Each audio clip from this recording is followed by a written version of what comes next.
All right. Hello, everybody, and welcome to this episode of Market Shares. I'm your host, Tony Blodgett, and this is going to be a fun topic today because we're going to talk about, is the housing market going to crash? Has it already began to crash? What is actually going on in the housing market? And look, I got to tell you guys, as a 25-year mortgage veteran, I get this question right now more than I've ever heard it. I hear it more now today than I even did in 2007, 2008, when we were actually having the largest meltdown in the housing market, ever imaginable.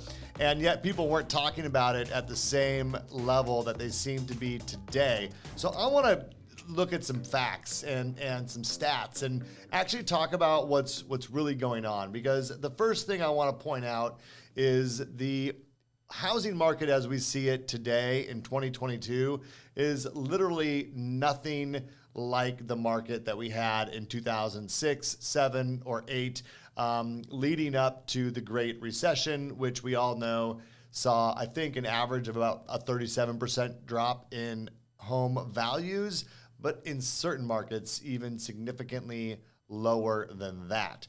So the reason why this is important today, in my opinion, is because we see a lot of homeowners sitting on the sideline. Now, originally, I thought this was mostly just due to affordability, right? I mean, house values have gone up quite a bit. We're going to talk about that. But house values have gone up, and then all of a sudden, interest rates started going up. They went from the mid-2s, then they were in kind of the low 3s, and now all of a sudden they rocketed up just over 6%. Now, somewhere in the mid 5s, depending on your situation. So quite a bit higher interest rate today than what we saw a year ago. So my first thought was, well, this is really an affordability issue. So we start talking about ways of dealing with the affordability aspect of this market, right? I did an episode talking about 2-1 buy downs, seller buy down strategies, all these things that we can do to give temporary or even long-term relief to homeowners to get that interest rate back down closer to where it was. And I think that, look, part of the issue is affordability, no doubt about it, right? I mean, wages have not gone up as much as what we've seen with houses appreciating in addition to these higher interest rates. So affordability is part of it. But I've started to notice that there's quite a bit of sentiment out there, just negative sentiment about the housing market. And look, there's lots of reasons for this. Some of it comes from the media. Media loves to run negative stories. We see a lot of it. A lot of people are consuming their content these days on social media, and mainly YouTube. I mean, I myself, I typically watch something on YouTube before I watch something on the TV or Netflix. Really, it probably goes YouTube, Netflix, TV in that order, if I'm being honest. But my point is that we have access to all of this information out there, and there's definitely some people out there being quite negative about the housing market. And again, I mostly think it's because it garners attention. Even the folks that I follow, who I really value their opinions most of the time, they're really doing some of the fear mongering, talking about what would happen if interest rates continue to climb, or what would happen if, the market can, substantially goes down. So I want to talk about the Case-Shiller index that just came out. Okay, now granted, this is going to be talking about numbers from June, and here we are at the end of August, recording this episode. But nonetheless, this is the most recent data that we have from CoreLogic, Case-Shiller on home values. And here's what I think is interesting: is that the CoreLogic number, they do a survey of 20 cities, 20 large cities all around the country.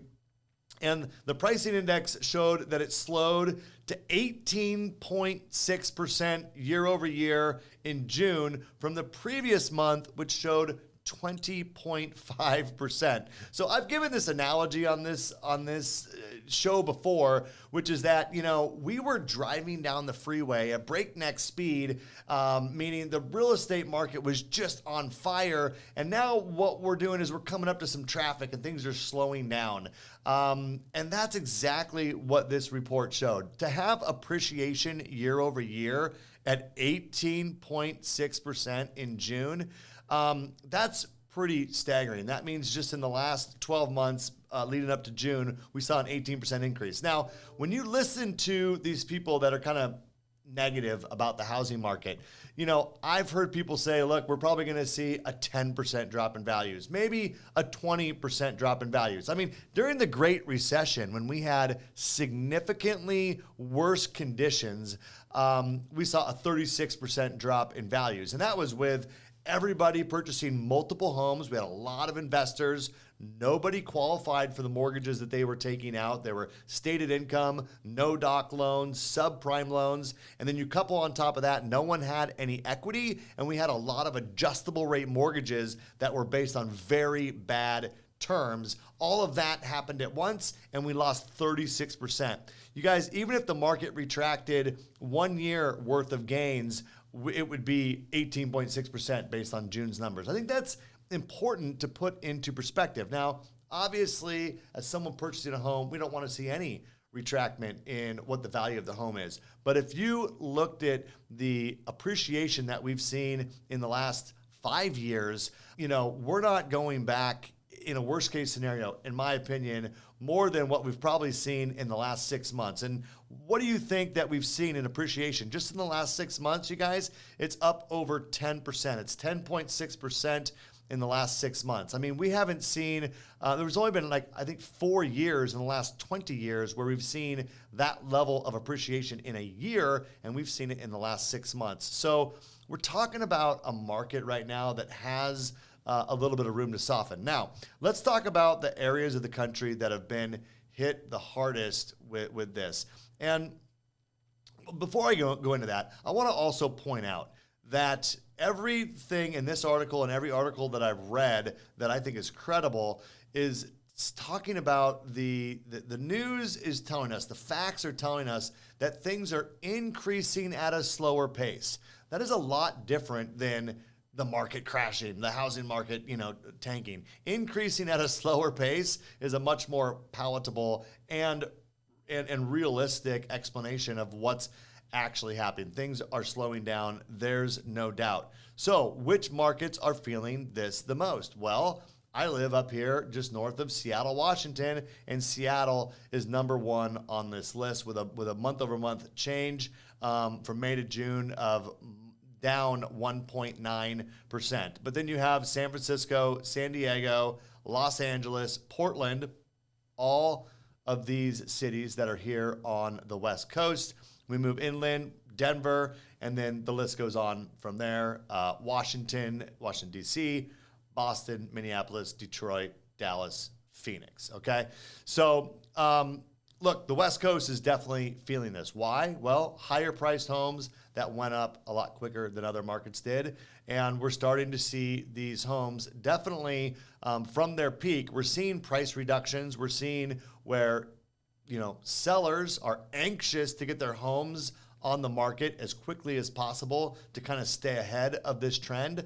What does that do? That creates more and more inventory rapidly. And at the same time, buyers are like, let me hang out here and see what happens. And look, that's been the tone of the market here throughout the summer. But let me tell you why I think right now is actually the best time to purchase a home. First of all, the data, and it's very possible as we see July and August numbers come out, we may see further, slowdown in the housing market. There's no doubt about that. And I think that right now you could realize some of those gains with the offer that you put together, right? You could leverage one of the cash buyer programs out there, like the one that we have, where you could use a cash offer to look, if you think the price is going to be 1%, 2%, 5% lower in the next few months, well, then make a cash offer and offer them 5% lower. You might be surprised with the competitiveness in the market. You could realize these future losses today and do it through the negotiation process and actually get into the home that you really want. Because that was the big drawback during these last 2 years of this feverish housing market, is everyone had to settle for a home that may not have been their dream home, didn't meet their needs because there was no inventory. But here's what's going to happen. We're not going to see a massive housing crash. There's nothing to me that indicates that. Are we going to slow down? Sure. Why? Well, because interest rates went up, the affordability we talked about, the uncertainty, just the uncertainty in the market has caused things to slow down.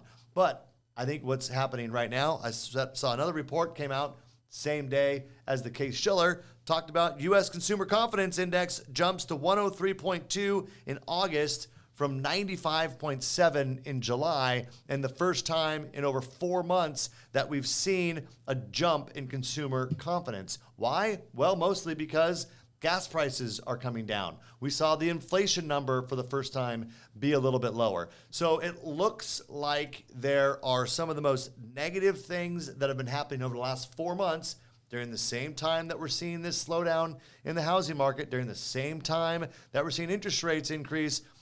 Looks like there's starting to be a little bit of a change there on the sentiment of consumers. Now, you take that and you look at what happens with inflation. If inflation does continue to start coming down or continue coming down, time will tell. If we also see during that time that, prices stabilize a little bit, we will find ourselves pretty quickly in a place where there isn't the amount of inventory that we're seeing right now in the market. So I guess my point here is I would not let the fear that's out there, whether it be on the news or whether it be on social media or whether it be on YouTube or wherever you're getting your information, I would read the actual stats about what's going on in the market and recognize that, yeah, there's some softening, but there's also a really unique opportunity that we haven't had for months to find the right home, negotiate in. If you think that the prices are going to come down a little bit more, then factor that into your negotiation. And with the amount of inventory that's on the market in many of these cities, you could probably save that with your negotiation or get a credit from the seller to help subsidize the payment or whatever you want to do. So knowing the facts puts you in charge. And I will say this, I'll end with this, is that, the same characteristics of our market that created the environment we've had the last 2 years, right? Now, obviously, COVID made people think about having more space. A lot of people moved. There's no doubt about it. And the lower interest rates certainly motivated people. But the main driver behind the big boom we've seen in real estate is the fact that there's not enough homes for all the families out there that need homes. We have this huge cohort of millennials. They haven't gone away. They haven't all found homes. We have builders slowing their purchasing, already underproducing what's necessary. So the supply and demand, which is really the economics 101, hasn't changed. We've had the average consumer take a little pause back. The question is do you miss out on an opportunity by being on the sideline for too long, or do you take the data that's available today, use it to your benefit, and go negotiate the price for a home that you think is fair and takes into consideration that there may be continued softening in this market? I don't know. I hope this is helpful to set the mind frame for everybody. I'll continue to give updates on what's going on with these stats because this really is a unique market that we've never really seen before. And, to have on one hand people freaked out, on the other hand, consumer confidence jumps by almost 5%, 4% in just the last month because of some of the positive news that's coming out regarding gas prices and things of that nature. It's a unique market. There's no doubt about it. But there's also a lot of families that need homes, and I would hate for people to miss out on that opportunity. And then once we get interest rates kind of easing back down, by then home prices will probably still be higher year over year. They're slowing, but they're still going up. So all this food for thought. I hope it helps you make a good decision with your next transaction, and food for thought for you to discuss with your friends, your family, your mortgage professional, your realtor. Get their take on this and see what they think. And until next time, you guys, thanks for taking the time to watch Market Shares. I sure enjoy researching and bringing this content to you every single Friday. If you're not subscribed, what are you doing? Please like and subscribe the channel so that you don't miss an episode that drops every Friday at 10 a.m. And until next time, take care and bye for now.